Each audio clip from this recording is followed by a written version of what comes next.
মানে আমি একটা কেসুনিতে জব করতাম। তো এখানে হচ্ছে হলো থাইল্যান্ড থেকে নাকি বস্ত্রা এগুলো নিয়ে আসতো।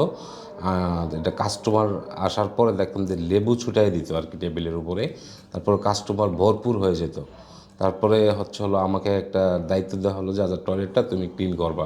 তো ওইখানে যাই সে বিভিন্ন লেখালুখা দেখলাম, তখন আমার কাছে খুব একটা ঢোকার পরই আমার শরীরে একটা ঝাড়া মারলো।